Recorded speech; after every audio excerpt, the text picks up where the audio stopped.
ఒకే ఒక్క ఛాన్స్ అంటూ ఇండస్ట్రీతో పాటు కోట్లాది మంది గుండెల్లో కూడా అడుగుపెట్టేశారు రవితేజ. ఇక ఇన్నాళ్ళు సినీ కెరియర్లో ఈ స్థాయికి రావడానికి రవితేజ ఒక యుద్ధమే చేశారు. అది మామూలు యుద్ధం కాదు. ఆకలితో, కష్టాలతో, కన్నీళ్లతో, సమస్యలతో, సందర్భాలతో, పేదరికంతో ఇలాగ ప్రతి దానిపైన విజయం సాధించి చివరికి స్క్రీన్ మీద మాస్ మహారాజా అని టైటిల్ పడుతూ ఉంటే ఫ్యాన్స్ విజిల్స్, కుర్రాళ్ళ కేరింతలు, ఆడియన్స్ కేకలు, అభిమానుల అరుపులు.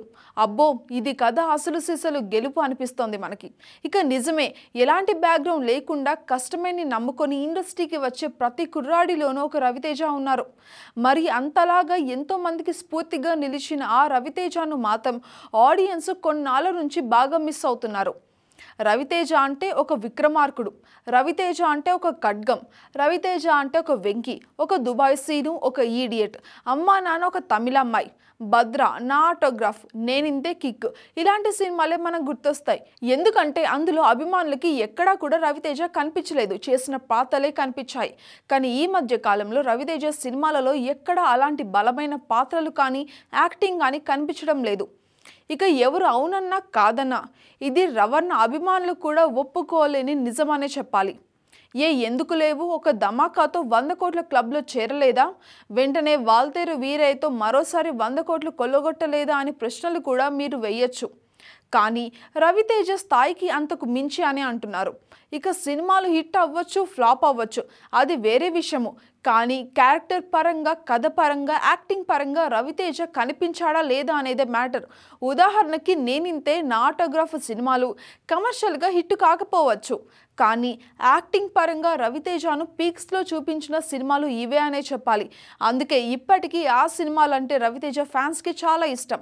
కానీ ఈ మధ్య కాలంలో రవితేజ ఇలాంటి యాక్టింగ్ స్కోప్ ఉన్న పాత్రలు ఏవి చేశారో అని లెక్క పెడితే పట్టుమని 1-2 కూడా లేవు. ఇలాగా మా అభిమాన హీరో రవితేజను మేము బాగా మిస్ అవుతున్నాము అంటూ ఒక ఫ్యాన్ రాసిన లెటర్ సోషల్ మీడియాలో బాగా వైరల్ అవుతుంది. ప్రేమైన రవితేజ అన్నయ్యకి ఇది ప్రేమతో రాస్తున్న లేఖ మాత్రం కాదు, ఎంతో బాధని గుండెల్లో దిగమింగుకొని రాస్తున్న లేఖ.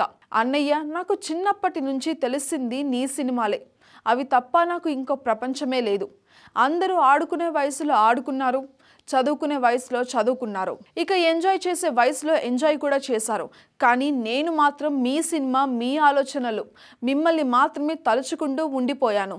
ఇక మీకు సినిమా తప్ప ఇంకేమీ లేవు, అలానే మాకు నువ్వు తప్ప ఇంకొకటి ఏది కూడా తెలియదు అన్నా. 2011 మిరపకాయ సినిమా తర్వాత మంచి క్రాక్ సినిమాతో మాత్రమే రవితేజ కనిపించారు.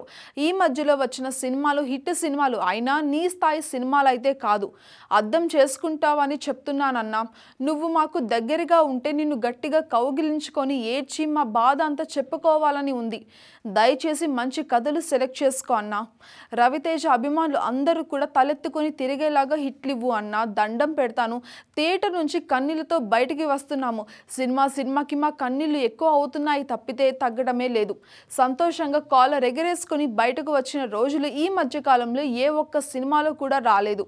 ఇక అలాంటి రోజుల కోసం ఎదురు చూస్తున్నాము రవణ అంటూ ఒక అభిమాని రాసిన ఈ లెటరు సోషల్ మీడియాలో బాగా వైరల్ అవుతుంది.